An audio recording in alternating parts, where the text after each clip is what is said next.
Okay. All right, you guys. The usual. Coming right up. Oops. There you go.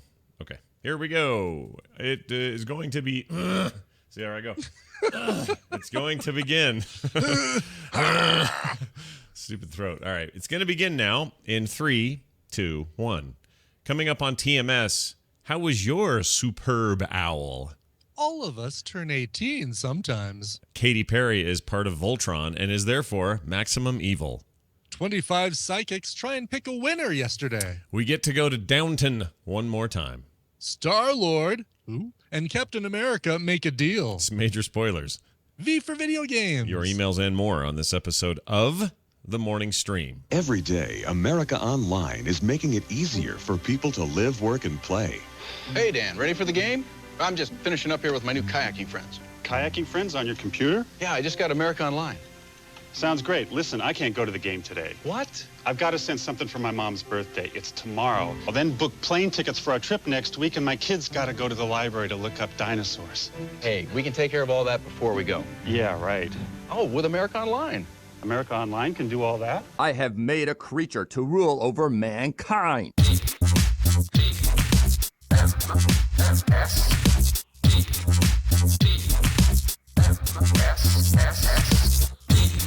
The Morning Stream. Better than Quentin Tarantino's toe dipped in sour cream and onions.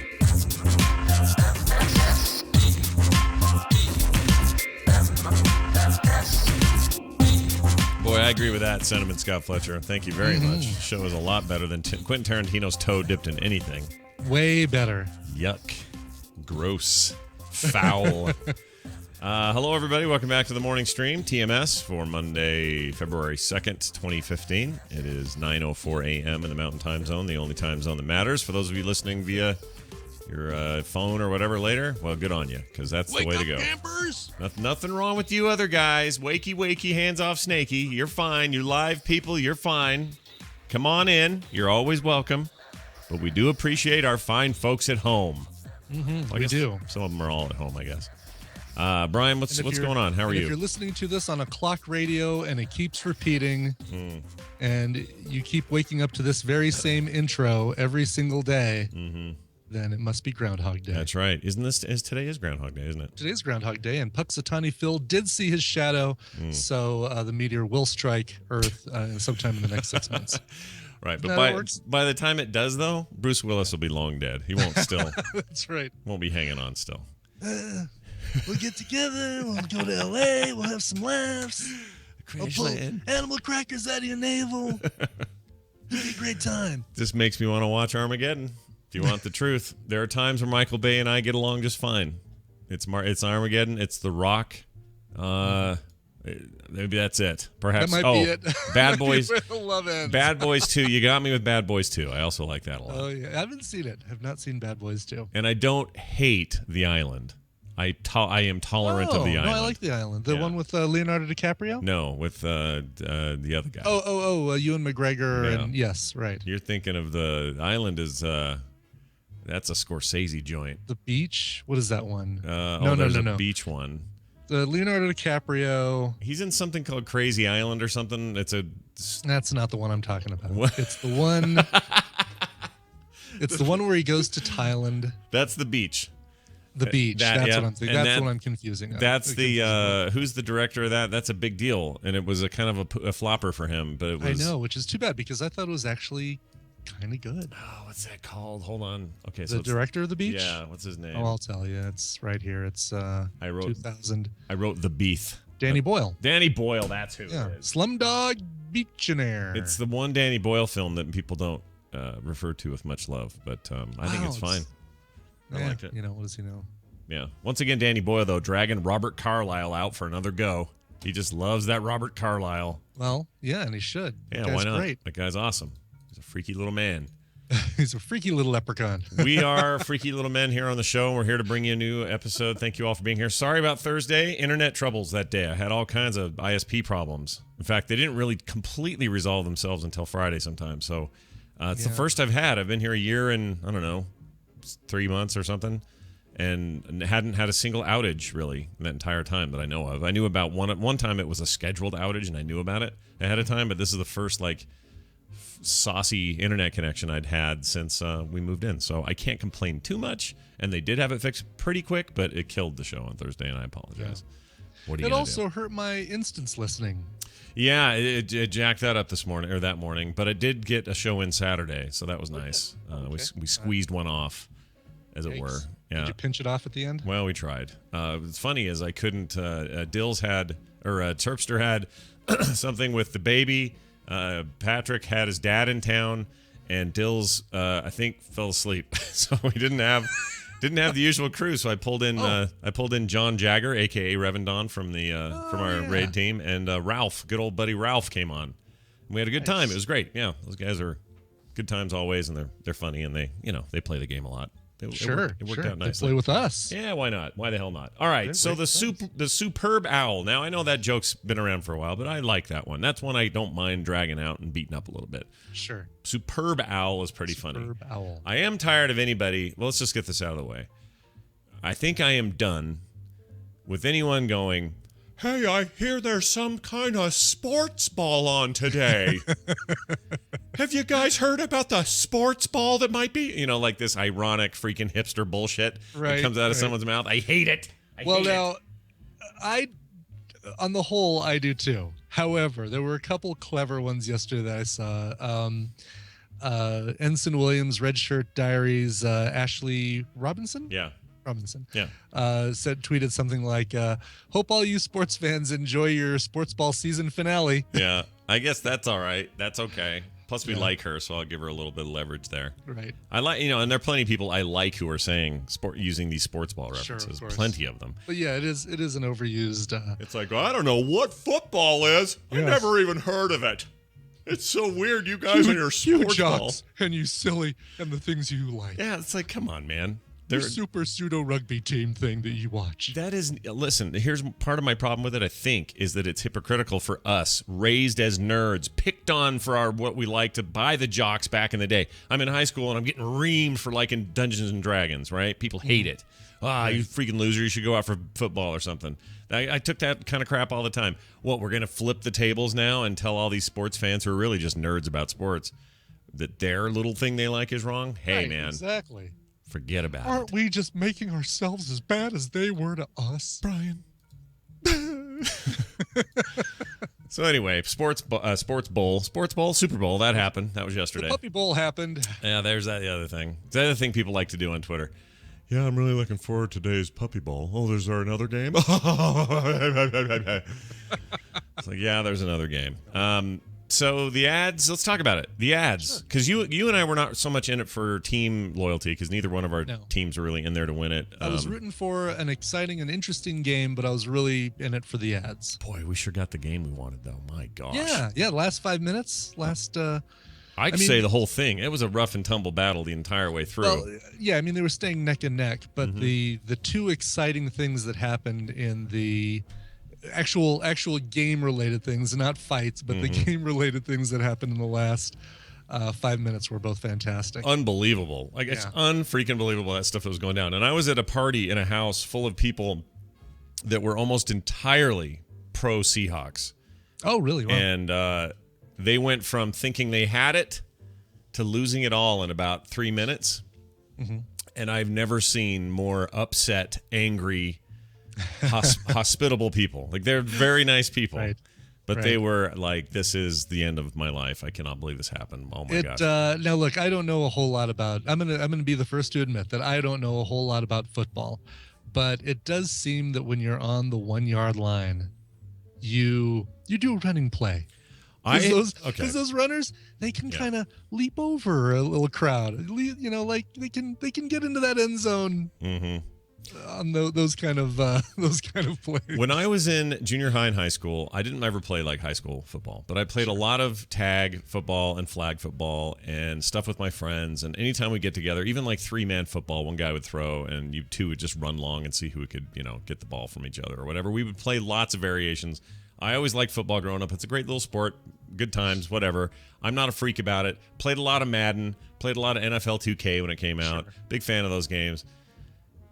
So I have enough knowledge about the game to know that abso-freaking-lutely you couldn't be more correct. What the hell was he doing? And I don't even blame it's not the quarterback. It's Coach Jibby Jabby over there yelling at Coach Boomhauer, yelling it into the microphone over there at the dude. Because there's no way you make that play on the fly out there. There's no freaking way. Right. And the coach even admitted later in his Boomhauer voice that, yeah, that was totally my fault. I told him to do a passing play and I shouldn't have. Right. Yeah, you shouldn't have. You had inches to go, dude. Give it to a runner. Not only that, give it to one of the best runners in the entire game. Right now, the NFL has so few of what you have on your team. Hand it to him. Have him cut over there. You're done. You win the game. And I don't know what happened. It just blew my mind. And again, I wasn't really for them. I wasn't really against them, although I don't like the Patriots. But whatever. It should have been Green Bay in there. The point is, it was the most insane ending to a Super Bowl I've seen in quite a while. Yes. Now, that's all well and good. Oh my God, the memes though. There's the memes already are great in the chat room. Some of them are hilarious. So there's one that's a play on the Simpsons thing where do you remember the episode where Lisa breaks Ralph's heart? I do. Yeah. And Bart has it on tape and he keeps rewinding and playing it back. You can actually see the exact moment. So they're showing Spencer or Sherman. I'm sorry, not Spencer. Sherman. And his reaction during that last play is like, oh, and then to kind of connect to what we're about to talk about. Yeah. Another meme showing the little kid from the Nationwide commercial says, "I would have run it with Lynch, but I died." But I died. That freaking kid. We need to save commercial commentary for the last year because my gosh, I have some problems with this year's commercials on the whole. Like there was just something wrong with what was going on. If you didn't walk away from this Super Bowl feeling a lot worse about yourself, then you weren't paying attention. Right. It's something is up. Something's in the water in ad land. Like I don't know what happened, but that's the weirdest thing. But here's something I did want to mention. So we're in a room with a bunch of people, great folks, great neighbors, friends, everybody hanging out. Food's great. Everyone's having fun. And even though most people are there to root for the Seahawks and they now just did this terrible play and they lost, what really got the room to go cold was when that fight broke out.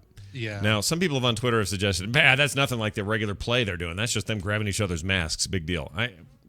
Then you're smoking crack, being naive, and I think you know what I mean. Right. If that is unsportsman shit, that is people being jackasses. That is no way to act for quote-unquote professional football players. Exactly. Now, you might say to yourselves, they are trained to go out and fight and beat and blah, blah, blah. That's fine. There are plenty of players who don't resort to grabbing each other by the face masks and throwing each other on the ground and trying to pound each other's faces in.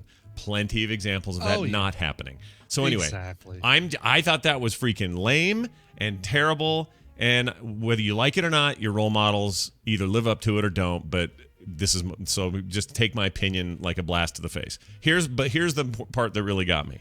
That happens. I look around the room, and there is a sizable portion of like 7 to 10-year-old boys in that room who are all wearing Seahawks jerseys, and a couple of them are wearing Patriots stuff, and they're way into football, these kids, and they're playing Little League themselves, and they look up to these guys like Roman gods who can do no wrong, who do charity work on the off season, who are these important men with real, all that stuff. And they see them do this, and I look around and I see the look of the most sad disappointment on these faces. Not confusion, not, ooh, that's cool, but like, oh my gosh, what is that? Like, they were forlorn.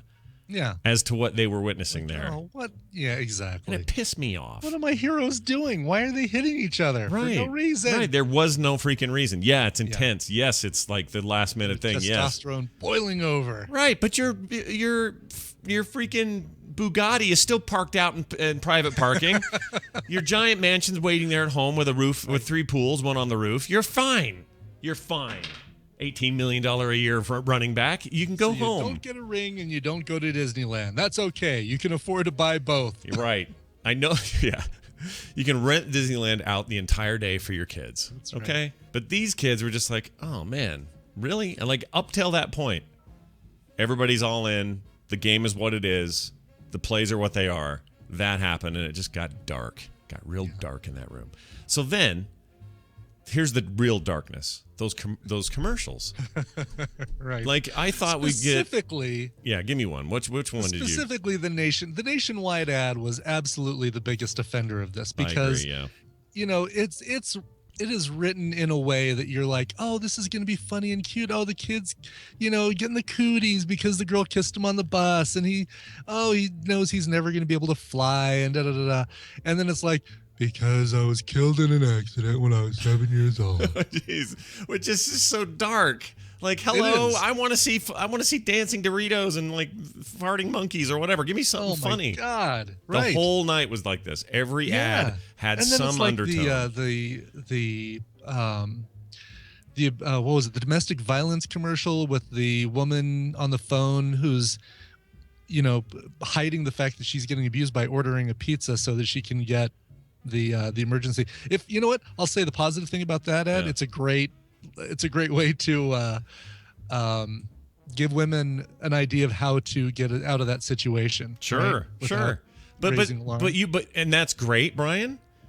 Do we need people who want to force products down our throats to be the great message bringers to us, though? Right, See, this is where it all falls apart for me, because I am the only time I actually was rooting for what sappy thing they were telling me last night was when they told me that a bunch of sentient horses could save a dog in that beer commercial. Oh, right, yes. That was where I was with them, because then at least it's ridiculous enough to be basically Alf, you know, like you can kind of deal with Alf being an alien on a stupid show because you suspend your disbelief. They had enough of that in that commercial. But the rest of the night, it's like, ooh, what's this really good thing about empowering women and girls and teaching them that, you know, run like a girl is a pejorative and exactly shouldn't be an insult. Right. Do you have to be selling me tampons at the end? You know, that's my problem. It wasn't anything to do with these messages. All of them are good. Hey, 7-year-olds shouldn't have accidents at home. Right. But that is all they are doing is Mount artificially your teeth properly so that it does not fall down on your toddler. Yeah. Okay, here we go. Brian, you're my son. Here's a scenario. All right, here's my scenario. You're growing up. You're just a boy, and I'm so busy with my racing career. It's just I'm never home. You're home a lot, and it's so sad. In fact, you can almost hear Cats in the Cradle playing in the background as I'm Harry Chapin. as I'm going about my business, and that's a very sad song about a son and a dad never connecting, and how he always meant to be there, but he just couldn't be there, and boy, you know, there's another race, and the mom sees me on TV and crash, and I get up and I tell everyone I'm okay, and the son raises his hands in victory because, gosh dang it, it's my dad. But then later he's a teenager, and I'm not around to help him, and then buy a Nissan, because that'll solve it. That'll keep you at home more. What?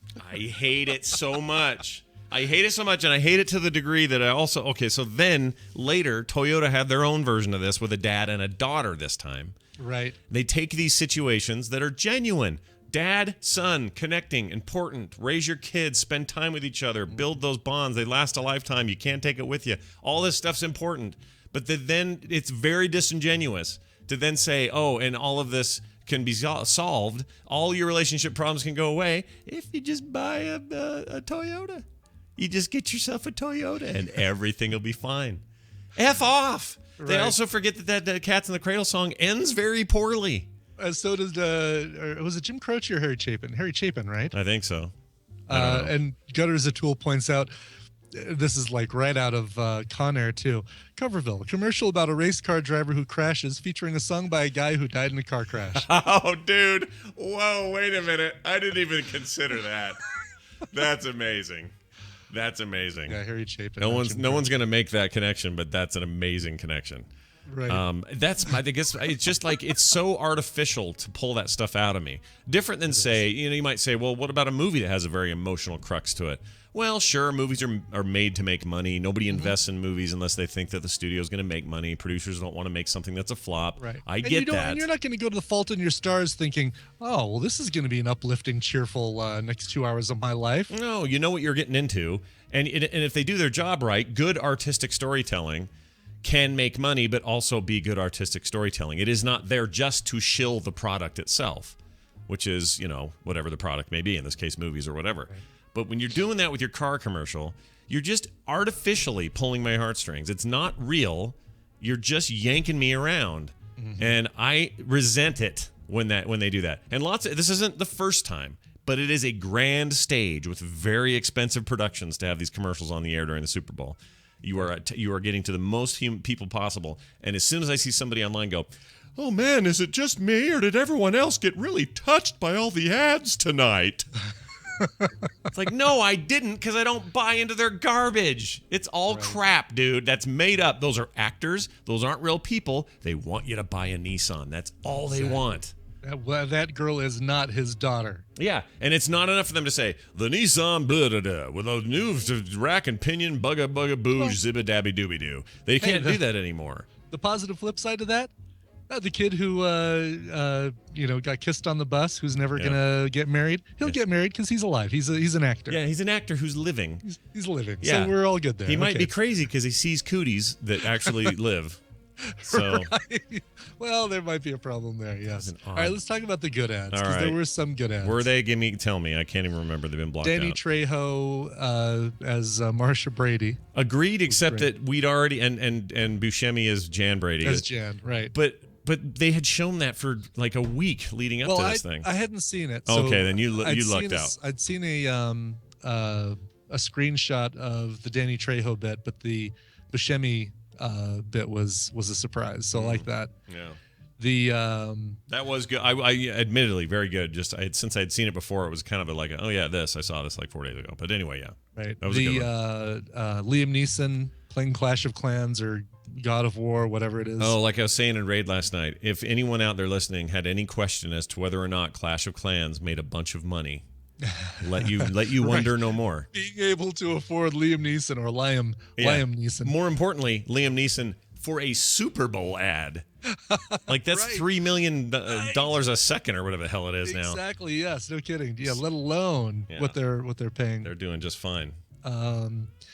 What else? The old people driving the cars, giving the advice, and then it turns into a car commercial. I thought that was a good way to do the touching boom into something funny. I completely agree. That one almost did the anarchist thing I'm suggesting here, which is blow in the face of the fake sentimentality.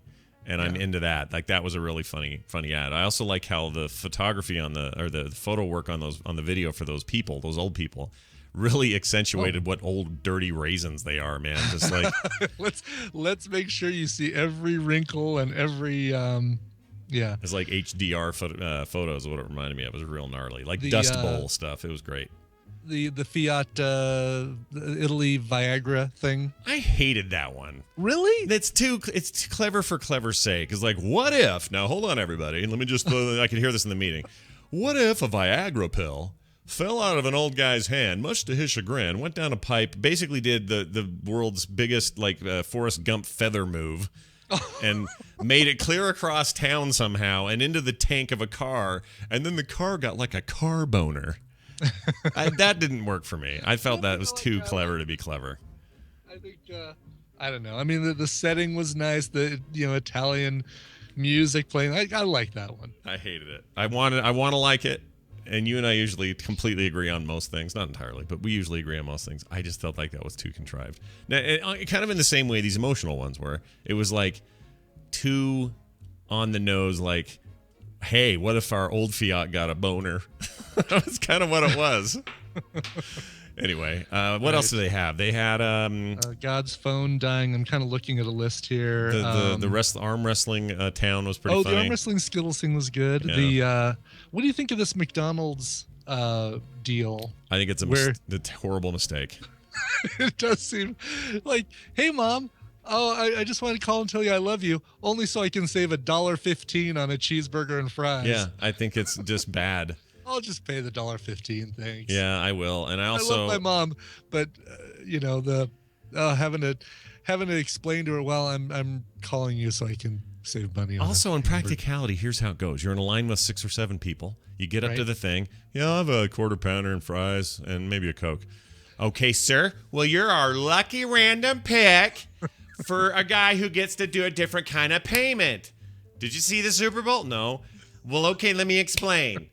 All you have to do is go hug a monkey and it just sucks. No, here's how it goes.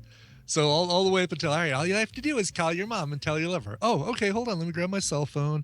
All right, dial. Hey, hi. Oh, is mom around? No, I am coming. I am coming over. I'm coming over later. Yes. coming over, Mom. No, could you put mom on the phone? No, your dog is going to be fine. Could you just put mom on the phone, please? What? She's outside? Yeah. Well, call her in. Get her in here. Well, I'll wait. I'll wait. Yeah, that's basically it. And you got 7 people behind you going, dude, I just need my food. Like, I think that is super stupid. However, the beer commercial with the big giant life-size Pac-Man thing was pretty rad. Oh, yeah, that was good. That was pretty rad. That's something you could do. Like, you should have that. You should charge for it.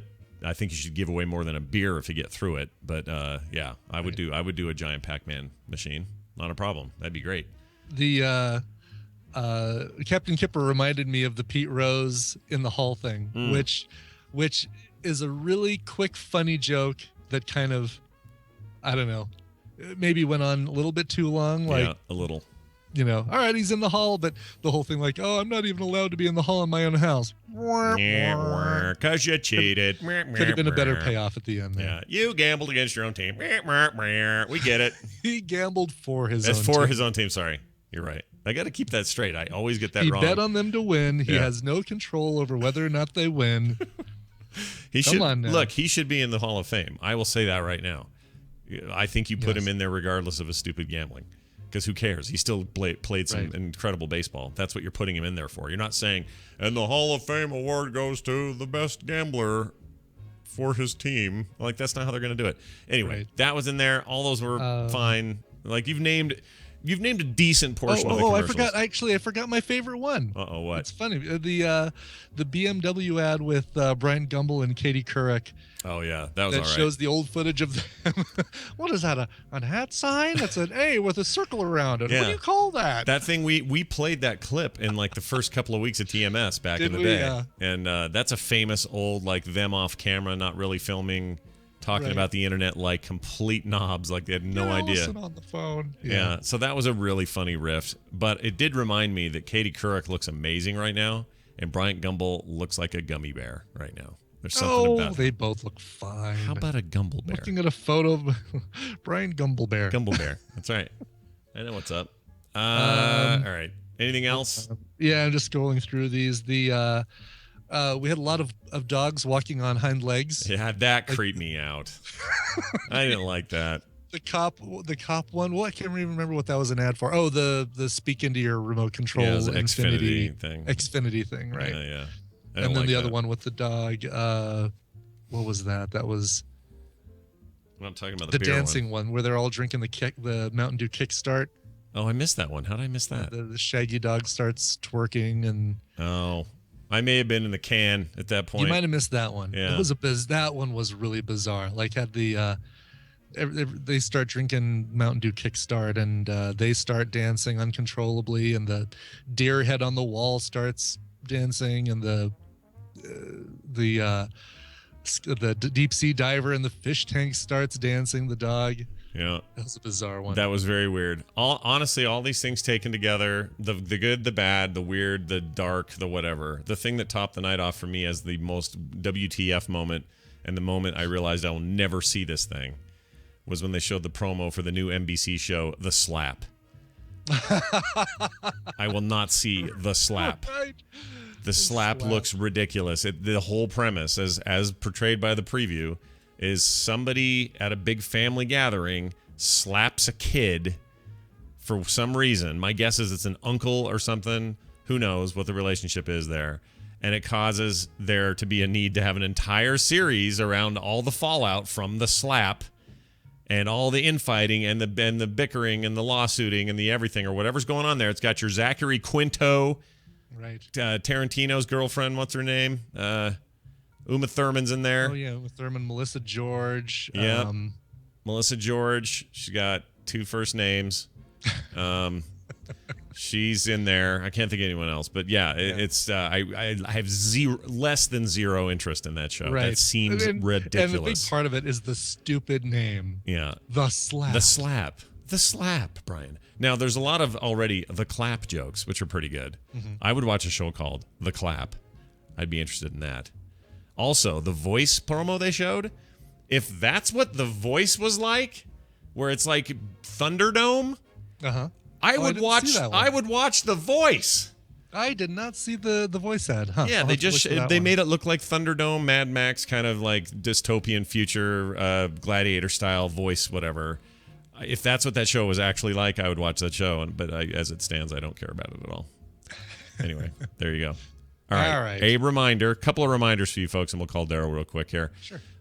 There are now a bunch of devices you can listen to the show live on. I wanted to mention these. If you go to tunein.alphageekradio.com, that's tunein.alphageekradio.com, you will now find that we are, when we record live on the show, you can hear us through TuneIn, the app on your phone, or wherever TuneIn is installed, the TuneIn app. You can listen to us on your Roku, your Apple TV, your Amazon Fire TV, your Amazon Echo, those new Echoes there, the PlayStation 3, the PlayStation Vita, soon PlayStation 4, that's coming, hopefully Xbox after that. They're having some additional integration that'll help with this sort of thing. But there's all that stuff is listed, tells you exactly what you have to do if you just go to tunein.alphageekradio.com. It's so cool. I'm looking at it right now, and you've got, you go in, I'm on my Apple TV, and you go into radio at the very bottom with the little terrestrial antenna thing. Yep. You got Alpha Geek Radio 1, 2, and 3 radio event. Like you could be listening right now live. Yeah, to us. So cool. It's pretty cool. So all those ways are now added, and you can check those out. Big thanks to Todd for letting me know about it. That's tunein.alphageekradio.com. A reminder, we have only one so far submission for the 32nd Film Festival. Well, it's early. People are still working on theirs. Makes me nervous. Anyway, we have one submission. We have 2 weeks. 2 weeks. We actually have 2 submissions from one person, and the one person is someone we know. So I'm really hoping that more people kick in.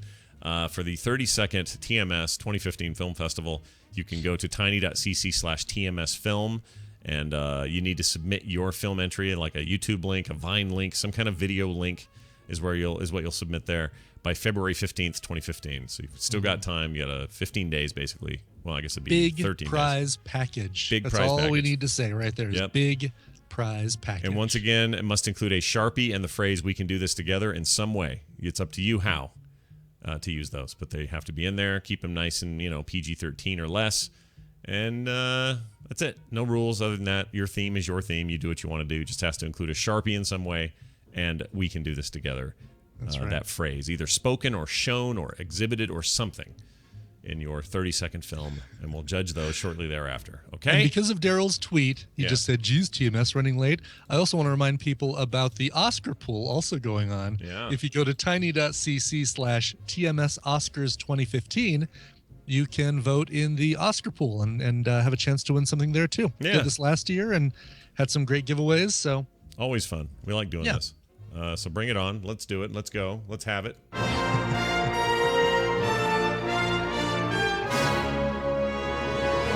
It's Stump the Trek Nerd, brought to you by...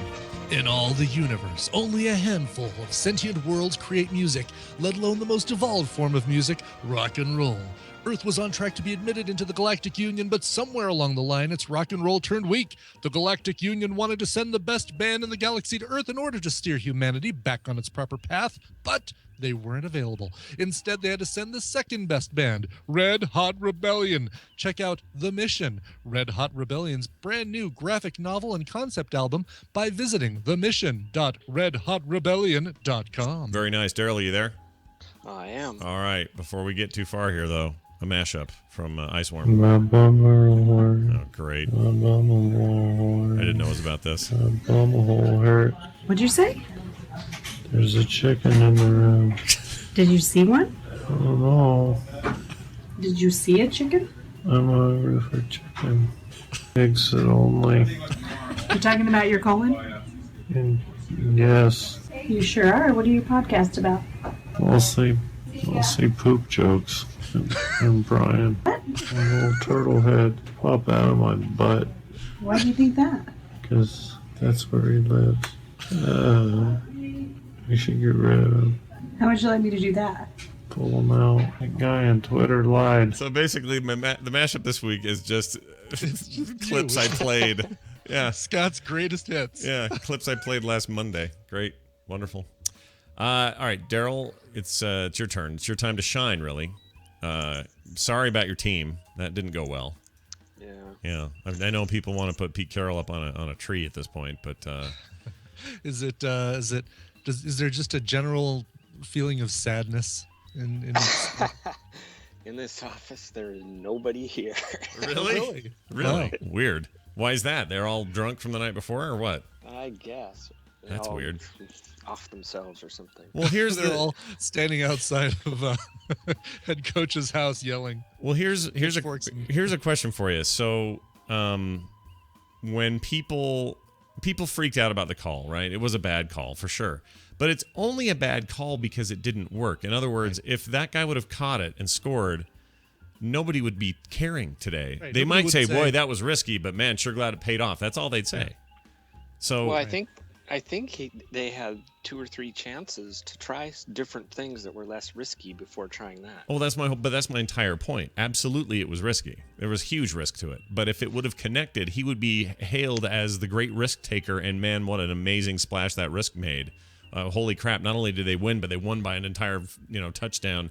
And it was all because they took the risk and they like threaded the needle and made that incredible pass. That's what they'd be saying today.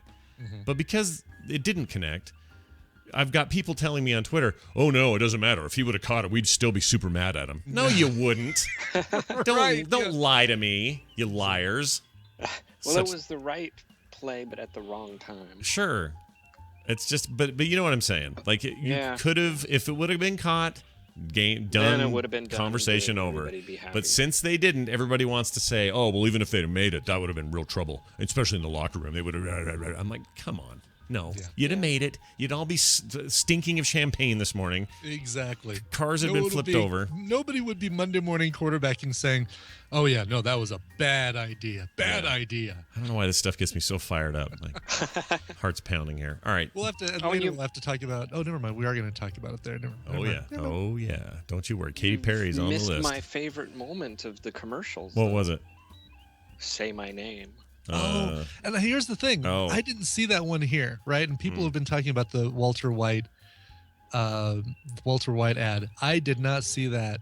It was all right. I mean, Really? it's just to bring out, hey, look, it's Walter White again, everybody. I mean, that's what that was. Yeah, that was great. And then it just pooped out, and it was as bad as the rest of them. It was fine. Really? It just wasn't it's just clever to be clever. It wasn't like they did anything special with it. Like if you really wanted to get me on board, you have that ad, you have it go the way it went, and you're kind of like, oh, that's cool. They got him to do that, but not really that big a deal. But at the very end of the ad, have Jesse Pinkman behind a curtain somewhere going, bitch, like that, just yelling out bitch as loud as he can. Now that would have been great.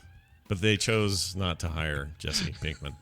If you want to watch good commercials, don't tune to the Super Bowl. Just go to Lifetime or Cartoon Network or something and watch something there. But that's the thing is I'm not so jaded that I can't think I mean, there are certain years where they just blow your minds with certain ads. And even if it's just a few of them, it's just this year was just such a downer, man. Yeah. It was like, hey, so some pretty good football. Now let's get real serious about parenting and kids dying. But hey, let's go back to the game where everyone's going to have concussions and have early neurological disease in their lives. All right, everybody. Let's go back to Al Michaels in the booth, who, by the way, is still, for my money, my favorite sportscaster ever. I love Al Michaels. Big fan.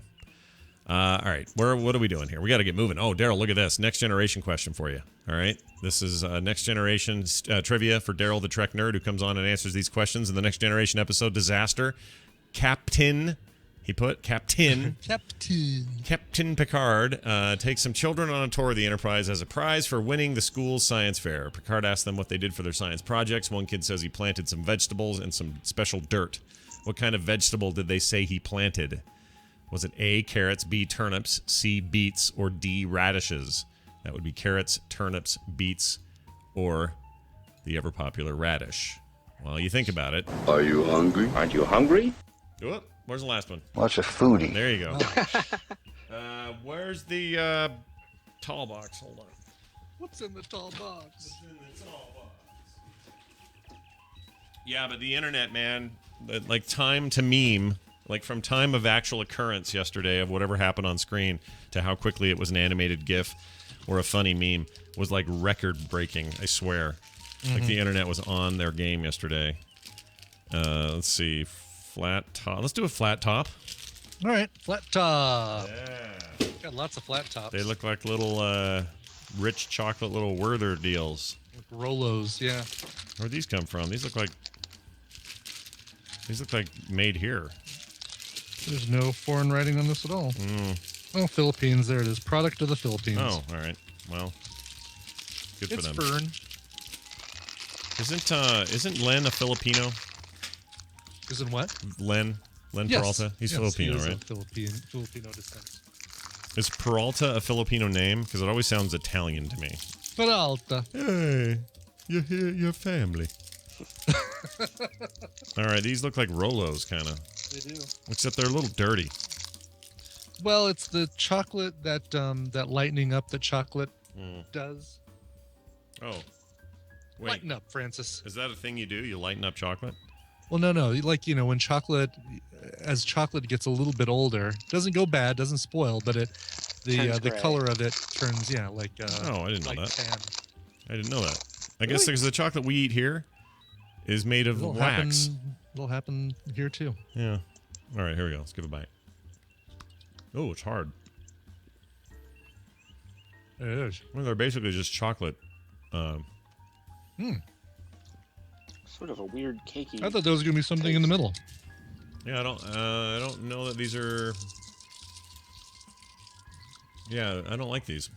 I don't like these. No, I don't know what the flavor is, but you'd think that would be something that couldn't get screwed up. Yeah, I don't like this. They're chocolate-like without tasting like actual chocolate. Yeah, what's in this? It says It's milk more like chocolate. the paraffin. I can't read that in things. My eyes aren't that good. That writing is beyond tiny. Yeah. Ultra tiny. All right, well. Yeah, you can't win them all, dude. Woof. Not a fan. No, not good. Daryl, you got any birthdays? We do, and that would be Brent Spiner. He's 66 today. 66, wow. That went fast. That means when he was doing the show, he was in his 30s? Does that sound right? Sounds about right. Mid-30s, roughly? 66, wow, that's great. Because that was 20 years ago that would have been for him, right? Hold on, 30s. Well, wait a minute, that doesn't compute. No, that doesn't compute. Was he in his 40s when he was in Star Trek? That can't be. No. Well, if he's 66, let's go back. Let's see. The show ended in 94. So, well, then, yeah. So he would have been 20 years ago. So he would have been 40, 44, 45 when he was doing all that. That blows my mind. I thought he was much younger than that. All right, well, just goes to show you can have your huge stardom moment anytime, any minute now. TMS could take off and become the great sensation it was always meant to be. You never know. For all of us here in our 40s and 50s. All right, Daryl, good job with that, and happy birthday to Brent Spiner. It's a big one. Let's get back to your question. Is it carrots, turnips, beets, or radishes that this kid won for planting in special dirt? He won the tour. There are 4 choices. Yes. Choose wisely. Let's see. Wesley. I just think that it's radishes because that just sounds familiar. That rings a bell, you're saying? Yeah. Well, I don't know about you, but I'd like to find out from the judges. Is it radishes? Congratulations. Well, it turns out. You're a winner. Plants for his project. Shortly after, they get disabled by a quantum filament. Picard gets stuck in the turbo lift with the kids. Oh, yeah, this is the challenge Picard to get along with kids episode. Oh, right. Here's a clip of something going down. Here you go, right here. Well then, what did you do for your science projects? I planted radishes in the special dirt, and they came up all weird. See, that's very, very commendable. And you? An analysis of the lifespan of the swarming moths on Gonal 4. They only live for 20 hours, then they all die. How interesting. Jeez. How'd you get trapped in an elevator with that group? That'd be terrible. Captain Picard, I need to poop. You're going to have to hold it, Billy. We aren't going anywhere. There you go, Daryl. Nice job. You have 100%ed this week so far. And that's a good thing to get us started out. Daryl's the Trek Nerd on Twitter. He's also This Week in Trek at thisweekintrek.com and on the Grumpy Cast, where it'll be extra grumpy after the loss of his team, the Seattle Seahawks. Daryl, do you have a game to play with us now here at the end here?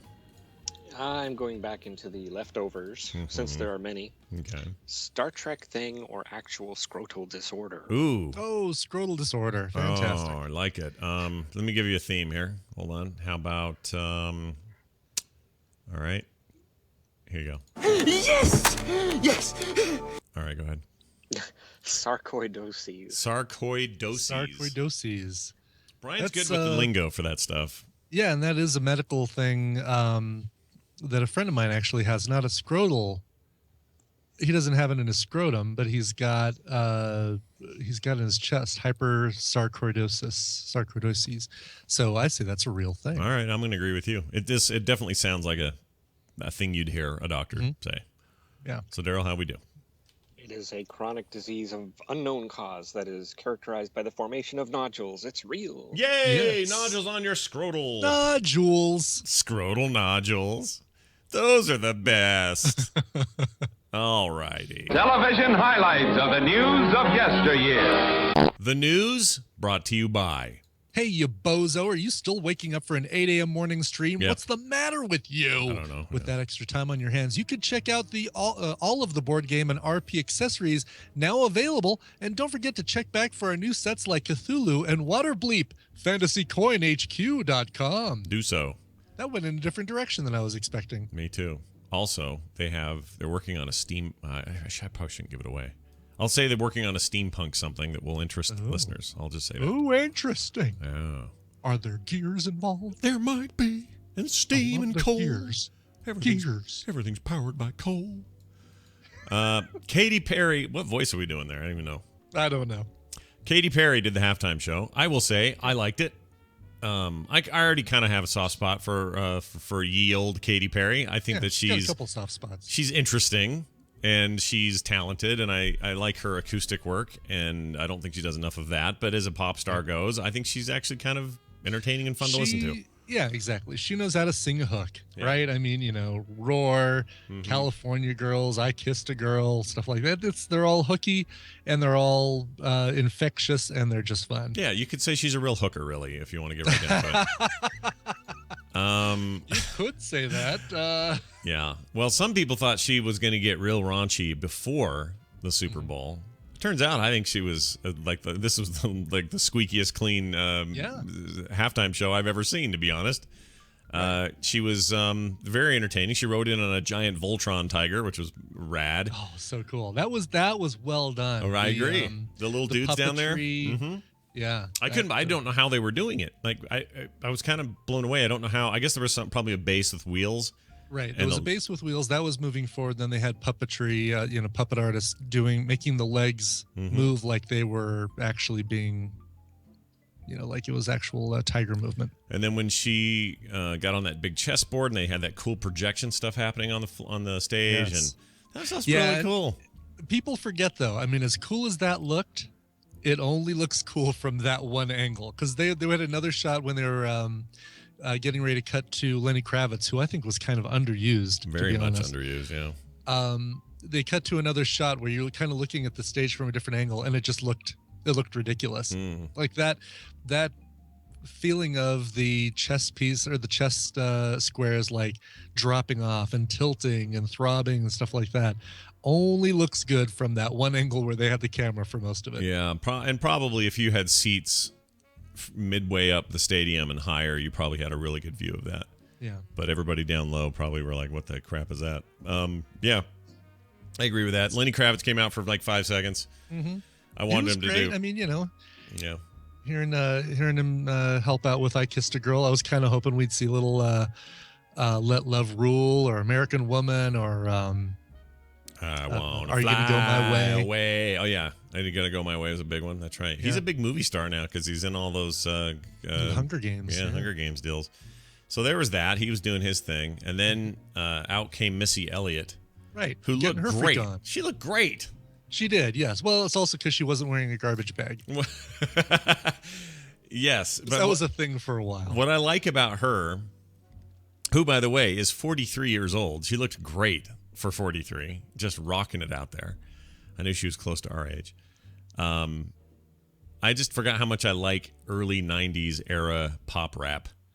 Yeah, and right. and she was a great sort of part of that. So yeah, Missy Elliott, kicking trash. She was good. But yeah, I can't believe she's 43 and still just can get out there and move like that. That was great. Anyway, so she was cool. It was all fine. Everything was fine. Sharks, dancing sharks, and palm trees and stuff like that. That was a good way to do the Teenage Dream song in kind of a very lighthearted. Oh, you mean instead of being an anthem for having sex with everybody? Right. Yeah. Pretty much, Yeah. yes. I leaned over to Kim. I go, you know, the song's really about. She's like, yeah, shut up. I'm like, all right, fine. The dancing trees look like dancing poops to me. They look like big Mr. Hankies for some reason.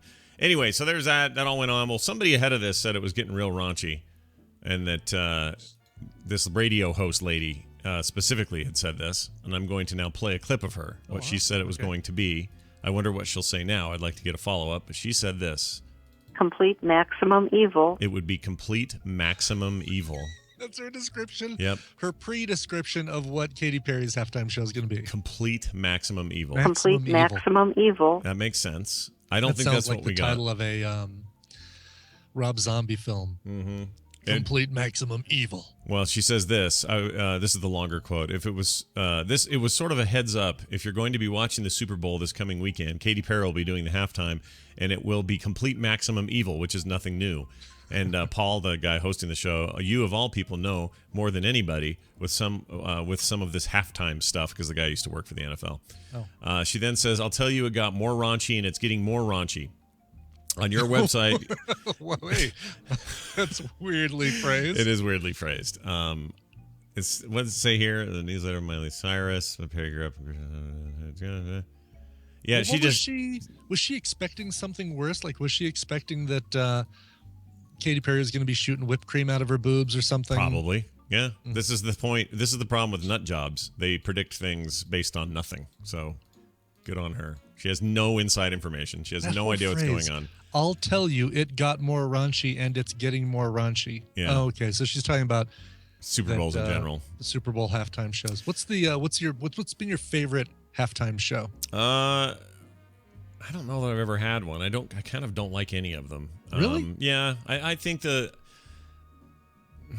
think Prince was fantastic. Prince was pretty good. Yeah, if I had to pick one, I guess. But it's all such kind of. I mean, how many? He went through easily eight songs, right? One right after another, one right into another. Yeah. I think Katy Perry only did like 5 of her own songs, like 4. 4 or like 5, yeah, Roar, like I Kissed a Girl, Teenage Perfect Dream. Storm. Yeah, Teenage Dream, California Girls. Yeah. So that's 5. Wasn't there one more? I thought there was one more. Maybe not. What's the one where she gets up when she went up real high? What was that? Oh, that was Roar. That was that even Roar? when she. No, not when she was on the. Yeah, you're right. It was. Do you ever feel? Firework. Fireworks. Yeah. So I think it's 5. Anyway, that's all fine and good. But if I had to pick, honestly, it's probably the Prince one and then hers. I didn't really care for the one last year. The Bruno Mars thing was fine, I guess, but I'm not really a I fan. think that was really good too. Yeah, it was all right. And as much as you like to talk about, the exposed midriff of Pete Townsend, I really like the Who's halftime show. That was all right. We got to see his undercarriage, and that wasn't cool. I came away grossed out by that. It was sick. It's all sweaty. The sad effect of a wardrobe malfunction. Yeah, I guess so. Anyway, she did good. I actually think it was just fine, and I would not refer to that. Do we live in a world where this woman cannot understand, or she cannot make a distinction between, say, calling this maximum evil, but the beheading of Japanese journalists is not maximum evil? Like, where are you going to put your coin there, lady? There's far more maximum evil other places besides an innocuous halftime show. I'm sure, especially one where the most risque thing is that she had beach balls, a bra that looked like beach balls, or a bikini top that looked like beach balls. Well, it was nothing. And when she comes back to follow up on this, here's my guess is what she'll focus on. She'll focus on that tiger as being some kind of symbol of something, or the dancing beach ball stuff, or the sharks and stuff as standing for something. She'll get all Third Eagle of the Apocalypse on us. I'm telling you, that's what's going to happen. Right. What the hell? This website's being weird too. That's some Tea Party crap. Anyway, all right, moving on. We asked, so they also got 25 psychics around the country to make predictions about the game. And turns out a bunch of people are real dumb. Hey, guess what, Brian? Guess what? Psychics are bullcrap. Really? Yep. I'm just going to throw it out there, and I am ready to withstand whatever brunt the emails bring because I stand by this statement, which is psychics are full of shit, and they are not real. I want people to know this. If you believe in wizards, then I guess psychics are your thing. If psychics are real, then why did Miss Cleo go bankrupt? Also, why didn't they all get it right? Why didn't every one of these pick the right team to win, I wonder? Right. So here's the key takeaway. 16 out of 25 psychics picked New England, all right, to win. That rough score means all the answers were, let's see, above that. What does that mean? I don't know. Oh, the score they thought it was going to be is 23-21. 23 Patriots, 21 Seahawks. Well, Madden beat them to it. The John Madden simulation this year nailed the score precisely. 28-23. Nailed it. Or 24, I guess. So already, John Madden 2015 is a better psychic than the people claiming to be psychics. The most common score predicted for the Patriots was a tie between 21 and 23. Blah, blah, blah. Who cares about that? Two of the psychics gave multiple score possibilities. Listen, if you're a psychic, you should know exactly the score. You don't get to choose multiple ones. Well, it could be 28-24, but it could be. I hate that stuff so much. Anyway. Do you remember the Psychic Friends Network? I do. Somebody at the Tadpole just reminded me of that. Yeah, it was awesome. With who was it? Dionne Warwick and the Psychic Friends Network. Yeah, they were the best. They were absolutely the best. No question about it. All right, we're going to do real fast celebrity poop here. Okay. So we can not make our guests wait too much. Let's see. I'm going to play their little theme here. Where is it? It's right here. Here it is, right here. Chairman J. Parnell Thomas of New Jersey opens an inquiry into possible communist penetration of the Hollywood film industry. Briefly, the celebrity poop is brought to you by. Are you interested in live action role play? Yes. Can I go a little bit higher with my voice, Yes. Doc? Do you have questions, but we're too afraid to ask about live action role play? Yes. Then come join Stuart, Robert, and Luke as we delve into the news and mysteries of LARP and have a giggle along the way. Come visit us at larpbook.com and download the podcast at larpbook.podbean.com or find us on Twitter. Or find us on iTunes under LARP Book. LARP Book. LARP Book. Downton Abbey is ending after season 6, series 6. Just wanted to mention that. Oh, no. 6 seasons. Yeah, that's all you get. But more importantly, Chris Pratt and Chris Evans went to the Super Bowl together, paid extraordinary amounts of money for seats, and had a bet with each other. They started this little bet on Twitter. So Captain America and Star-Lord hanging out together at the Super Bowl. That's cool. Chris Evans They never cut to that. They cut to Will Ferrell and Kevin Hart sitting next to each other. I agree. Totally agree. They should Kenny talk to those Chesney mouthing something. And maybe they didn't know. They looked like a couple of scrubs. You know, they didn't look like actors types in these photos I've seen. But they put out some Instagram showing them up in the seats they were in and stuff. So Pratt and Evans, they made this deal, a charity deal. Guardians of the Galaxy star Pratt said that if the Seahawks lost the game, you would have to come to, or no, it was the other way around. Let me think about this. I think what the Pratt said, Pratt said if the Seahawks win, then Captain America had to come out to Seattle to a children's hospital dressed as Captain America, Chris Evans, and do like a charity thing at the hospital there. If he lost, he would have to dress as Star-Lord and go out to a Boston kids hospital and do the same. Here, my guess is they're both going to do it. That's my guess. I think so too. Yes. But anyway, it was this good thing. So proud of our Seahawks. What a great game. Cannot wait for next season. Love you with all our hearts, said Chris Evans.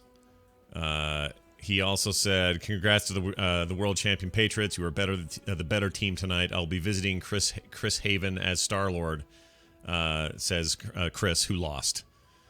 So anyway, bottom line is, that's awesome. Captain America, Star-Lord, working together in the Marvel Universe to make things better for kids. And those both guys seem really nice to me. Those both guys. Yeah. Those both guys are pretty good. Oh, use both guys good. Oh, you guys are great. Harry's.com is great. Harry's.com is sponsoring the show. Are you sick of not having a sweet, nice shave, but doing it on the less than expensive? Well, yes. I am. The problem is you're paying too much for those razors. You go buy one of those Gillette weirdo things, and before you know it, you're broke because you spent too much on razors. They run as much as $4 a blade, if you can imagine that. So they're fixing all of this for us.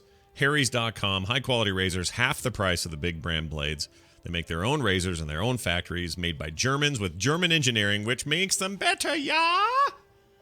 They ship for free right to your front door. Don't forget, free shipping. And it's like so less expensive. I got the Winston set. I really like it. In fact, I shaved with it yesterday. You can tell I don't have a beard today. I shaved today. Sent right to my door. Piece of cake, not a problem. One of the great deals is the starter Truman set, which is just $15. And again, the Winston, the Truman. I know, it was great. So cool. Those are great. They're totally cool. Anyway, I want you guys to save some additional money. $5 off your first purchase with the coupon code MorningStream. That's at checkout when you use harrys.com. That's HARRYS.com. And the code MorningStream at checkout. That'll save you an additional $5. We love Harry's. You will too. For a great, personal, awesome shave for so much less money. That's harrys.com. When we come back, major spoilers, V for video games, some emails, and more. Brian brought music first.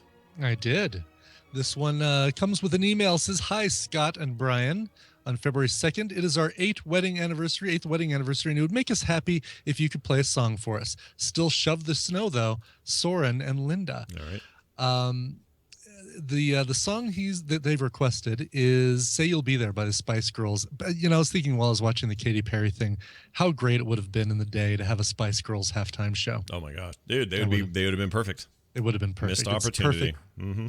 Yeah. And then, you know what? Somebody needs to bring them out. Like, somebody needs to, and now reunited here with the exception of Posh Spice. It's the Spice Girls. The one that doesn't care or need any of this anymore. Right, exactly. Yeah. Anyway, the song is "Say You'll Be There," performed by Mo, singer Mo, M with the 0 with a slash through it, or the O with a slash through it, which is, I think, a Swedish thing, I believe. Mm-hmm. I think that's right. Sure. This is a free download, actually. If you do a search for "Say You'll Be There," and Mo, or look in the, of course, you can always go to coverville.com/TMS. And big thanks to Iceworm. He always puts the songs, links to the songs there. So that, if you hear something you really like, you can just go to that page, coverville.com/TMS, and find a link to where you can download or buy or at least watch on YouTube the songs you hear on this show. So here it is, Mo, covering the Spice Girls, "Say You'll Be There," going out to Soren and Linda. Happy 8th anniversary.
People always ask me, yo, Sinbad, why is McDonald's McRib sandwich only for a limited time? Because Chef Sinbad, said Mickey D's can have my secret for smothering tender, boneless pork in a delicious barbecue sauce forever.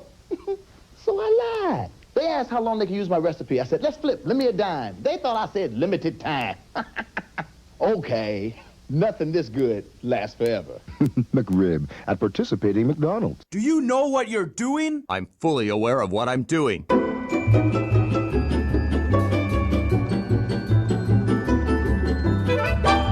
This is the Morning Squeerini.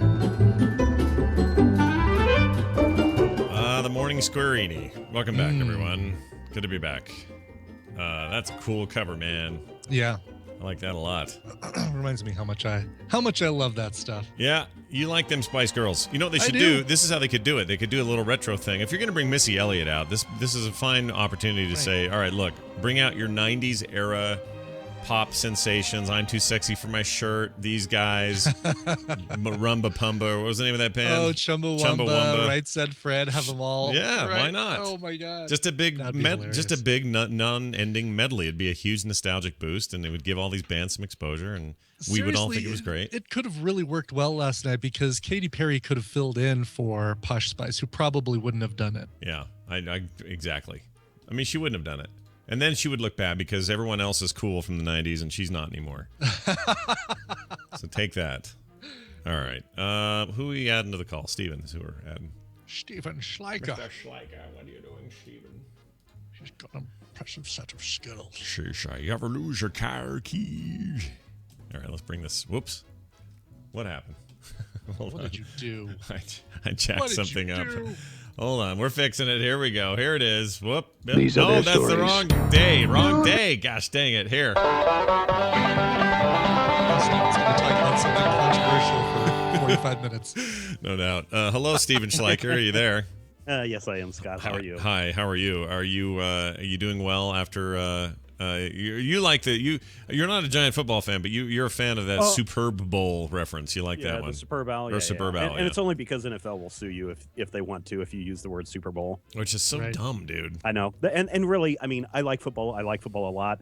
I grew up around it for years and was involved in broadcast and all sorts of stuff. So I know and appreciate football, but my God, it is the slowest game on earth, and the advertising. I don't normally watch a lot of television, especially mainly because of the commercials, but the commercials are just so stupid. Yeah, they're just, I don't know. I think maybe our expectations are too high because at some point commercials on the Super Bowl went crazy good, and then we all went, oh yeah, that's half the fun now is watching these ads, and maybe we're expecting too much from these things or something. Well, I think the thing that really irked me was just in the poor taste of, hey, let's show how great it is that this kid without legs is getting some prosthetic legs and how his life has changed and all this stuff. And Microsoft. Oh, you know what? I meant to complain about that. So last night I kind of went off on our braid about it, but that ad was basically this. Here's a kid with 2 prosthetic legs. He's had them since he was an infant. Look at the great strides he's making. He can do anything anyone else can. It's incredible stuff. We here at Microsoft, who had literally nothing to do with the prosthetics, exactly, are real proud of this kid the people because who made his legs use Word. But see, and that's my point: is them doing a sneaky thing. Dude, I took advertising classes in college. I understand how this works. Yeah, they are trying to infer something, and if you buy that, then you're a freaking idiot. Yes. That Microsoft, who I like, Microsoft's that's what fine. they're doing. Yeah. Now, Microsoft may have been responsible for the 2 or 3 Windows XP boxes that are still running somewhere in the freaking office at that company. Yeah. Maybe that's them. Well, they did it. Microsoft did that a couple of times, and really, regardless of what company, whether it was the car commercial trying to make old people give you advice, or whether it was the be good to your kids and be an honest father stuff, the in shot should not have been company logo front and center. It should have been their hashtag front and center with their logo like 1/6 size of the screen down in the corner. Sure. That would have been more memorable. And as I said on Twitter, I think that companies would do far more better in this world if they took all their advertising dollars and invested it in stopping world hunger instead of talking down to us with Kim Kardashian on a Super Bowl spot. And that is what we forgot about that ad. We that is kind of what Bill Gates is doing, so good on him. because that's what he does with his Oh, money. yeah. But his company, whatever. Like, say what you want, because some people are going to call me a hypocrite because I really liked Apple's kind of sappy Christmas ad last year and this year, where the kid looked like he was ignoring the family and staring at his phone the whole time, but the entire time he was making this super rad video of the Christmas with everybody in it. Right. And it's real touching and all of that. But say what you want about that. My point there is Apple made a commercial about their product and how you could use it. Right. Microsoft made one that they don't have anything to do with.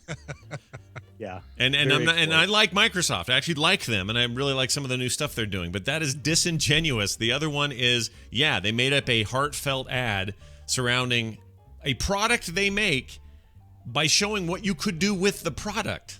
Not, here's a kid who gets along with everybody. He seems to have an iPhone too, but we're not sure about that. I just can't deal with that. Yeah. All right, Brian, Steven, it's good to have you here and talk about the things at hand now that the big game's over. Yep. What is Jason Inman doing?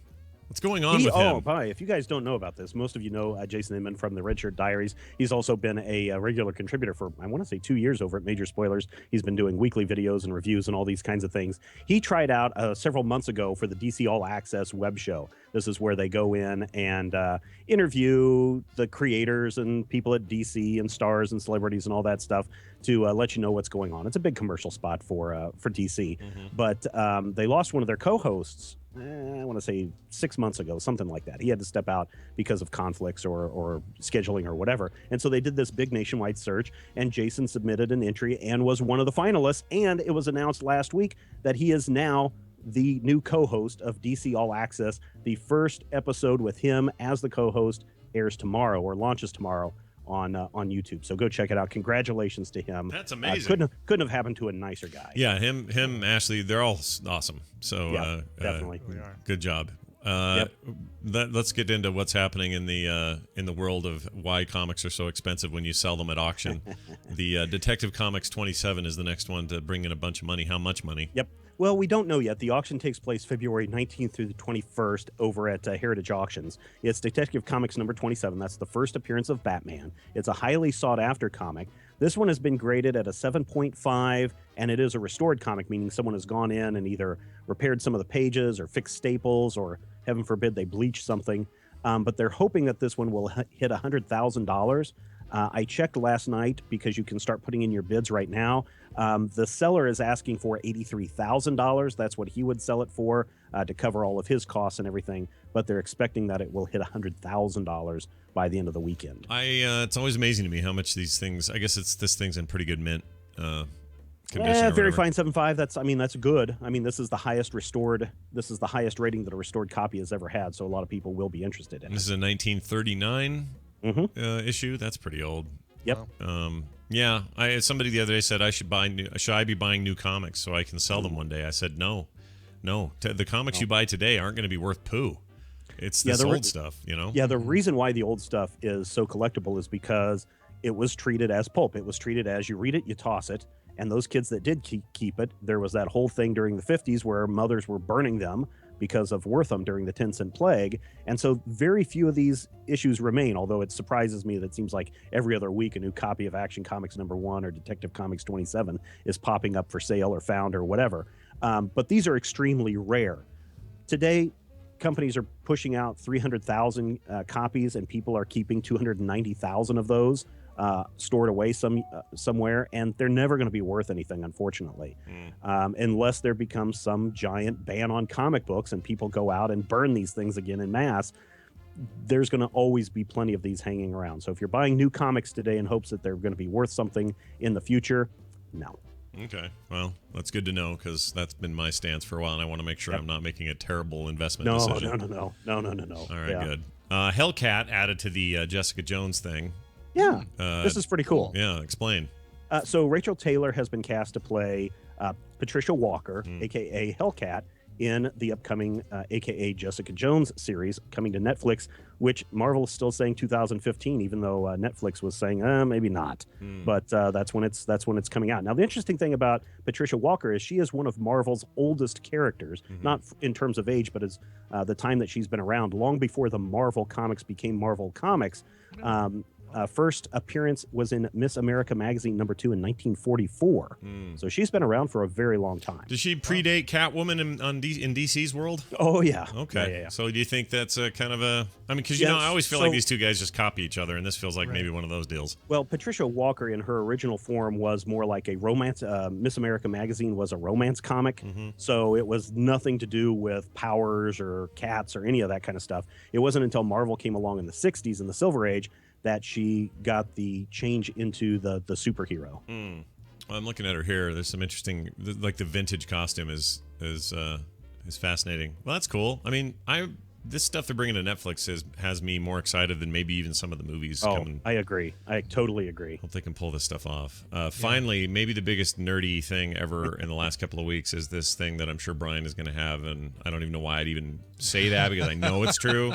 He's going to get the Lego Shield Helicarrier, which has 2,000 plus pieces to this thing. Almost 3,000. It's 4 pieces short of 3,000. Oh my gosh.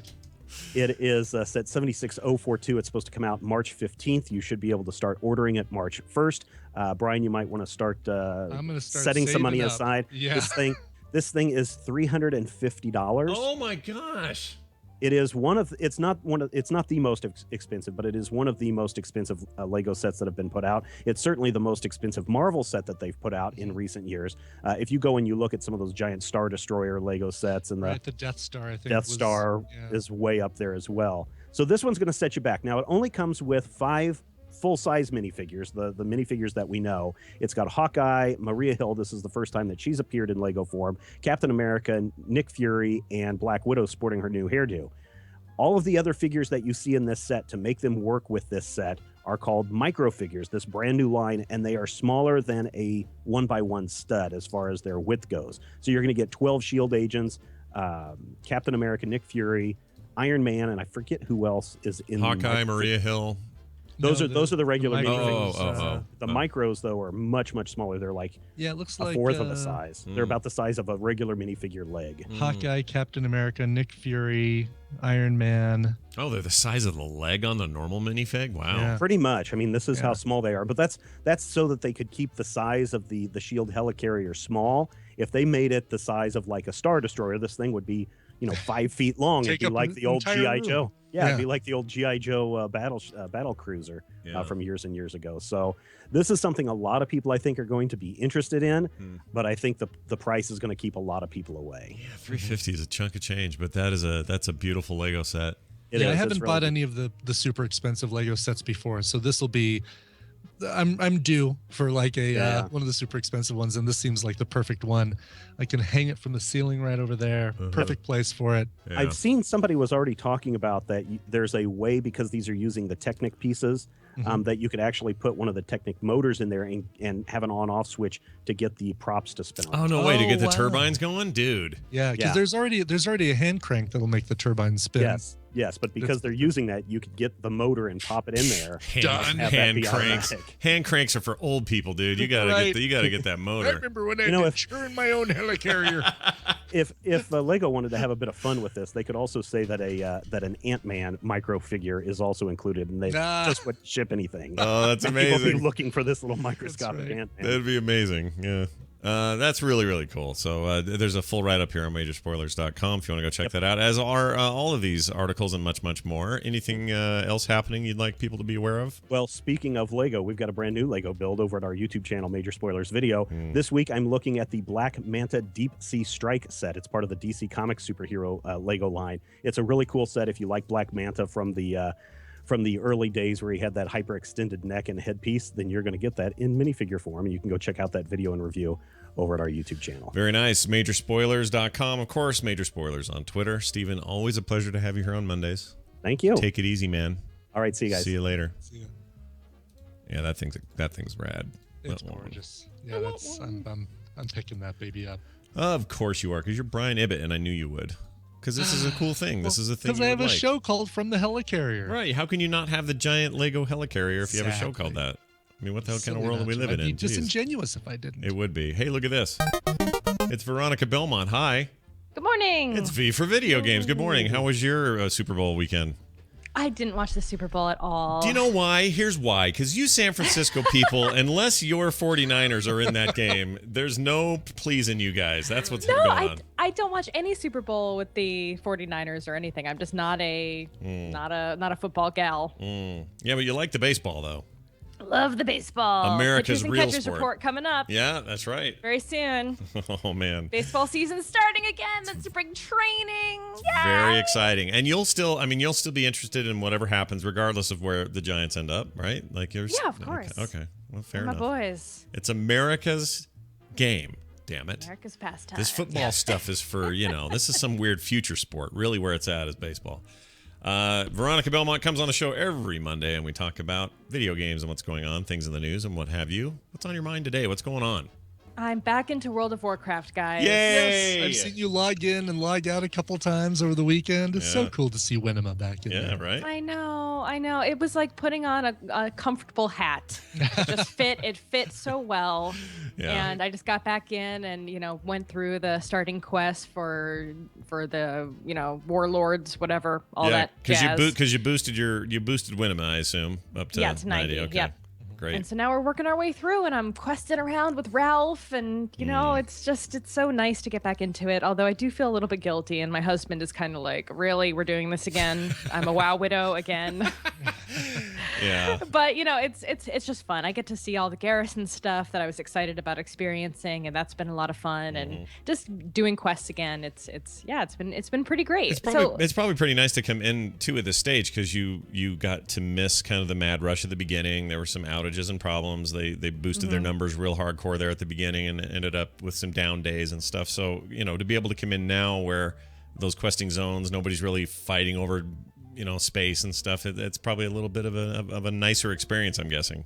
Yeah, but so much is different for me. Like I've missed, I missed Mists of Pandaria. I've missed a couple of expansions, and so now I feel like I don't really quite know how my tune is supposed to play, or like my totems are weird and they don't last as long, and like all this stuff like feels a little bit different. So I'm trying to get reacclimated. Yeah. And it's not as easy as I expected it to be. Yeah, because you end up, the thing people don't realize coming back is this expansion in particular, they removed a ton of abilities. They pruned abilities that were redundant or just too much, or it took away from the fun or made things too complicated or whatever, which is something we all knew they would have to do at some point. You can't just keep adding on. What they did instead is try to refine those things. And also, the number squish, which means, you're, although you didn't experience Pandaria, by the end of Pandaria, our damage numbers and just numbers in general were astronomical. It was, bosses had billions of hit points and you were hitting for hundreds of thousands of damage points. And it got so real stupid. And they had threatened a year before that to do this number squish. They finally did it. And now this stuff's all a little bit more reasonable. But as a player coming back and having missed that weird high-end peak of the numbers and sort of ability problems, this all must feel very strange to come to. It's almost like a new class. Yeah, but what's been good is that I installed Spell Flash, which I'd used years ago, and that's been good at kind of teaching me again how to maximize my DPS and kind of figure out what chain of spells I should be casting. For those who don't know, I'm an elemental shaman. And so that's been really helpful. It's almost like training wheels. So I don't know if I'll use it forever, but right now it's been nice to just kind of see exactly what my flow should be in battle, at least while I'm soloing, so I can kind of get back up to speed for doing group quests and raids later on. Well, our giant guild that you helped co-found is thrilled to have you back. And, that's weird too, because nobody knows me now. It kind of bums me out a little bit. Like I'm walking around and I'm waving at guild members I see like out in the world, and they're like, "Who's that crazy cow?" Yeah, it's they obviously, like, I made you. But most of these people obviously aren't going to know necessarily. Some of the newer people are going to know you from your character name, but that can all change. We'll get you back in. Not too hardcore. You're a busy gal. You got stuff going on, but enough that you're raiding with groups and hanging out and stuff. The glory will return. The queen will return to the palace, and you can take your rightful heir or whatever. I mean, things have continued it's continued to grow and be super rad and all of that, but it's definitely well, I wouldn't say it's a different guild, but as the game has evolved, the guild has certainly evolved, and I think since you were in a heavy way with the guild, that was even maybe before the Blizzard laid down the rule where you couldn't have Yes. more than 1,000 people in a guild or whatever. And that's all changed. So now we have multiple guilds, and they're all talking through mods so they can speak to each other, and it's a different thing. It's like you were like this great leader who was then what's that word when you get kicked out and go to another country? You were Expatriate. She was not banished, but you decided to go live in Italy for a while, Exile. and now you've come Right. back. Yeah, I went and lived in exile. Exile, that's it. And now you're back, and now everybody was there. There are a bunch of us who immediately go, "Oh, the queen has returned," and we get on our knees and we know exactly who you are. But I there are went and people. sat in a throne, and what was it, in Gromgal Yeah. or wherever, Wargal, Yeah. that big throne in that room, and I was, and like Ralph took a knee, and it was like really special moment. There you go. Yeah, you're home. Yeah. You're home again. That's good. Home again. Yeah. Well, good. Well, I'm glad you're in, and I'm glad you're having fun. So to sum things up, if you had to kind of rate your experience so far as a returning player, how do you feel they're doing? You like the game? Good. No, it feels really good. I've been enjoying like the story elements and the cutscenes, and I feel like the questing is really strong. I'm liking the garrison a lot. I haven't done any of the dungeons or anything yet, so I can't speak to that. But so far, yeah, things feel really great. Good. Well, we're glad to have you. As always, a reminder that if you like Veronica Belmont, why wouldn't you? And if you like me, and why would you? But if you like us both, it turns out we're both in the offing for being a bigger part of DTNS with Tom Merritt. If you go and up your Patreon level with Tom, or join there in general, if you want to hear us on that daily tech news show on a more regular basis, that's happening right now. Yeah, and I'm actually going to ask for money for a different thing today. Oh, yay. If you guys are open to it. Of Not course. quite a yay, kind of a sad, or very sad. Oh. A friend of mine passed away last week, Andrew Yoon. He was a tech journalist that worked for Joystick and Shack News and a lot of other things. And he was recently working on a game of his own, and he passed away in an accident this past week. And so they have a GoFundMe up. So if you've been a fan of his work, or if you knew him personally or anything like that, if you Google Andrew Yoon, Yoon, GoFundMe, you'll find it. They're chipping in to pay for his memorial costs and funeral costs and things like that. Nicest guy ever. I talked to him once when he was at Shack, and he seemed like the nicest guy. Like when I heard this news, it was just kind of devastating. He really was like one of the nicest guys I'd ever met. Yeah. And like Ryan and I spent time with him in Japan going to Tokyo Game Show, and of course Ryan knew him through Joystick. Sure. And I've seen him at conferences for years and years. He was always just one of the most genuinely nice, caring people. Always had a smile on his face, always cheered everyone up, and it's been rough for people who knew him. Yeah, and he had that successful Kickstarter for that card game, and Divorce the Game. Yeah, and it was supposed to be really fun and lighthearted, and look like a great first step toward a career of going from games journalism to game creation, and that's all cut way too freaking short. So He's only 29. I mean, it's always too young, but it was just so much promise and so much cool stuff he could have done. So it's been tough. So if you guys want to chip in, that would mean a lot to his family and friends. Yeah, absolutely. And it's GoFundMe is where they're doing it. Yes. Okay, awesome. Go check that out. Just search for Andrew Yoon and you'll find it. Yeah, I'm glad you brought that up, because I was hoping there was somebody was going to set something up and I hadn't heard, but that's good to hear. Yeah. Veronica Belmont, everybody. Veronica on Twitter, of course, and all things internet, always happening all the time. Veronica, have a fantastic week. I'll see you guys next time. See Bye-bye. you in Azeroth or Draenor or somewhere. For the Horde. For the Horde, indeed. Brian, that brings us to emails. And turns out they're brought to us by somebody. Who are they brought to us by? Do you enjoy Magic the Gathering? Yes! Well, check out On the Stack, the Magic the Gathering podcast with the Tadpool's very own Mike, Iceworm, and Todd, Warcrusher. Each episode, they discuss the latest in Magic the Gathering news, talk strategy, review the latest decks, answer your questions, and more. Find them at iceworm.org/magic or on iTunes and Stitcher. So, let's do this email here. We got one from War Cow and the Tadpool, a.k.a. Nora/Aaron. Hey, Shake a Burger. Okay. Hey. By the way, have I told you I've decided I've got a new favorite burger that is not quite fast food, but is in that like zone of like, Five Guys. Yeah. What is it? Whatever. I've come around because I didn't used to feel this way, but I've really come around to Smash Burger. Oh yeah. I always like it. I always just get the straight up like normal burger, like the straight burger. The whatever you call it. There's like what they do is regional burgers, right? Mm-hmm. What's the Salt Lake City regional? I don't know. I should find that out. Last time I actually had one was in Vegas, but I want to have another one. I think we're going today. Oh, that's right. We did talk about that. Yeah. I never go away there not liking what I had. Yeah, Smash Burger's great. I wish they had better fries. I'm not a fan of their truffly thin shoestring fries. Me neither. Actually, those kinds of fries in general, not really my bag. Yeah. Anyway, just to I mention do like that. their sweet potato fries though are really good. Oh, I don't think I've had those. All right, I'll try those. I do still take umbrage with their logo because it looks like a game. It's the GameStop font. I hate it. Yes. And it's split really with the is. two The colors. colors and everything. It's so annoying. I don't know why they did that or why one of them did that. I don't know who came first, but it annoys me. Right. And it makes me hate the Impact font. Impact, right? Exactly. I don't know. Maybe it's designer eyes that I'm looking at it from, but it just bugs me. Anyway, this email says, thought I would respond to your question as to why the deposit was in a food bag. Most fast food restaurants actually put them in the takeout bags to take them to the bank. This is the food, Right, this is the Burger King deposit that was in a bag that got handed to a drive-through customer. Correct. Yes. With the hundreds of bags that go out the door, it is the next to impossible to tell when the deposit is going to the bank. It's a kind of a trade secret. Source 7 years of Sonic employment, Nora/Aaron.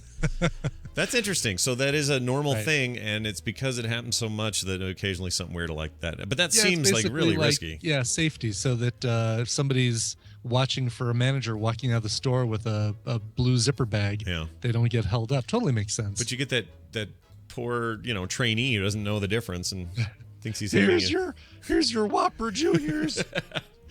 It weighs kind of funny and it looks like money, but here you go. I don't know why it's jingling, but here you go. There's change in there. Good morning stream, says Grant. Currently listening to the show, and Scott said the recent trip to Vegas was very Asian. Wondered if any point he hummed the, quote, everybody was kung fu fighting song under his breath while walking into a room. This is a reference to episode 601, Pro Bono. Fu the Kung Show, yo, Grant. I don't remember that episode or what I would have said there. However, so there was a thing where you and Carter went somewhere. You walked into the room. Oh, and you started going diddle diddle diddle diddle under your breath. Right. It was what was that? It was it was it was a Mexican restaurant or something. That's right. Yeah. And I started singing it because there were so many Latino folks around. I started singing it without any kind of meaning to it. It just came out. Right. And so it's not a bad question to ask if I did that. No, I did not sing Everybody Was Kung Fu Fighting. You didn't walk into a room and go do do do do do do do do. I should have, could have, but didn't, because I'm not quite that racist. Okay, all right. We got another one here from PD. What? I'm sorry, Guillermo Ruvalcaba. Caba. How would you say that name?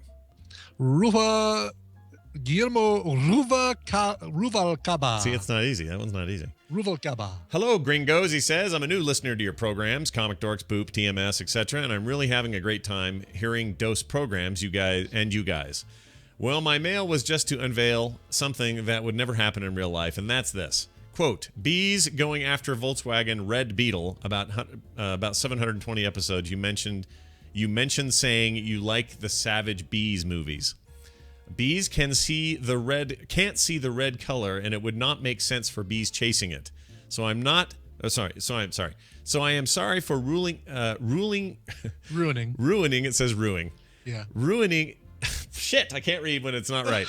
Ruining it for you, but someone had to be brave to open your eyes, and you would ask, how will he know? I'll tell you why. I'm a Mexican beekeeper man. Excelsior, he says. Keep up the great work, and I'll keep hearing you guys while I take care of my bees. Your friend. PD, sorry for my awful grammar. I think he meant PS, but anyway. PD. Part of the reason I read this is because the grammar is amazing, and secondly, right, because I didn't know that about bees, that they can't see Yeah, red. I had no idea. That's crazy. I figured all bees saw was red. They're so pissed all the time. I just want to sting you and die. Bah! All right, we got to... while you're reading that email, the only thing I could hear in my head was... See? You're racist too, it turns out. All right, here's a call we got about old pizzas. Tuesday's episode, you guys briefly talked about the hot dog pizza from East Asia. I meant odd pizzas, not old. Sorry. Oh. Sorry. There's more. Japan or something like that. I just wanted to mention that during my time in China, actually, I've had several odd pizzas from Pizza Hut. Shrimp and anchovy-filled crust were some of them. They weren't that bad. And Pizza Hut's actually a really swanky place, super fancy. They serve steaks on hot plates that are just amazing, and they're really expensive, and hardly anybody ever goes there because they're super expensive. So it's a whole other world out there, at least for Pizza Hut-wise. Have a good day, guys. Thanks for the show. I remember hearing this, that in China, well, parts of Asia in general, that Pizza Hut is considered this like very fancy, expensive American restaurant. Really? Does Sandra Bullock take Sylvester Stallone there? And well, that was going to be what I was going to mention. I'm glad you brought it up, because Taco Bell takes that kind of role in the future in Millennium Man, or whatever is it? Not Millennium Demolition Man. Man. Demolition Man. I always get those two names confused. But this is a real life happening of this. Like, they don't know any better over there. They think that is a fancy place to go, and over here it's a freaking dump. Over here, yeah, at least most of them are. Most of them are, and it's sad because so many Pizza Huts have moved out of the really cool, iconic red, angular buildings and into strip mall locations, and just do delivery and takeout, and don't have like, come on in, sit down, eat Pizza Hut here. Oh, we've got a salad bar and a buffet and da-da-da-da. Yeah. It's a bummer. Remember that? Those were great. Those were great. And the pizza was I thought it was really good then. It was better then. And yeah. I remember when I told this story before, my dad owned, these arcade machines, and we would put them, we installed them in every Pizza Hut in Utah. We had a contract to do every single Pizza Hut. They all had a sit-down cocktail model of like Galaga or Donkey Kong or Pac-Man or whatever. Oh, and we would drive every Saturday. My dad and I would hop in the car, not every Saturday, but a lot of Saturdays, and we would drive up and down the length of the state and stop at every Pizza Hut we had a game in, and my dad would empty the coin box, fix any repairs, the machine may have had a problem or something. That one time he got shocked and flew back and hit the counter, and a pizza fell on him. That was a good time. Hit a transformer in one of the machines. Anyway, I just have so many fond memories of Pizza Hut in my younger life, and it was this place where we'd go as a family, and we freaking loved it, and we looked forward to it. And I always had that dark kind of I just miss that. I'm amazed that somebody hasn't taken those cocktail machines, those cocktail arcade machines, and done like 2 across or 3 across into coffee tables. Yeah. Those would be epic, It'd be right? amazing. Like amazing. Yep. And put just like MAME emulation in there, or like a ROM board or something in there. And you could even have, as opposed to having, or instead of having like all the joystick and buttons for each one, just have one corded, wired joystick that you could just move back and forth between them. Yeah, I'd love that. And oh my gosh, dude, that's a great idea. If we owned a bar, this is what we'd do. Yes. The TMS bar. The TMS bar in Green River, Utah. Yeah, sushi will be insane. Next door to the sushi restaurant. That's right. And also, so here's what my plan is. So I own a Pac-Man cocktail machine that doesn't work. The board's dead or something. But I own the machine, and it's in storage, and I really need to get that out of storage, gut it, put in a ROM box or something. Just a cheapo flat screen monitor. I totally should do it. I know. I suck for not having done this yet. What's the matter with you? You have not done this yet. Because it's work, and I suck at that sort of thing. I'm bad at like making things and building things with my hands. Give me a mouse and a screen, and I can make all kinds of cool stuff. But still got my Tempest machine right behind me here. I know. See, that's what every time I see that, I just think I used to turn that on for every TMS because of the lights and everything was really cool to have in the background. But of the literally thousands of arcade machines my dad owned at one point, it's the only one left. And it's the only one we have. That little Pac-Man, wow. That's oh, it. yeah, you owe it to your dad to do that. I think I should. Like, work with your brother-in-law, right? Steve can do it. He's a brilliant dude. He can make anything out of anything. Cheapo flat screen in there, little Dell $200 monitor, MAME, Raspberry Pi, $35 little guts in there. Ooh, that's a great idea. The Raspberry Pi is the way to do that, isn't it? Yeah. Oh, shut up. This is a great idea. You know what this makes me want to do is he and I had plans to make these little arcade machines. Yes, I know. I'm still waiting it. for mine because I was gonna, pitch in and get one of the first ones off the line. I'll kickstart it after my 1v1 card game is Employee done. number 3. Yeah, let's do that. You'll be like Paul Allen, and one day you'll own the Seahawks. That's right. Bringing it back to football. All right, that's going to do it for us. Thank you all for being here. If you'd like to get your own emails in or your own phone calls, 801-471-0462 or themorningstream@gmail.com. A reminder to submit your films for our film festival. Again, the address to use is tiny.cc/TMSfilm. That's all lowercase, by the way. That will let you enter your films. They can be Vimeo links, YouTube links, Vines, whatever you want. 30 seconds maximum, but they can be as short as you want them to be. They must include a Sharpie in the phrase, "We can do this together," and that's it. Submit it by February 15th. Again, that's tiny.cc/TMSfilm. Also, patreon.com/TMS is where you can support us and help this show continue to be awesome and thrive and survive. And as always, follow us on Twitter, Coverville, Scott Johnson, Morning Stream.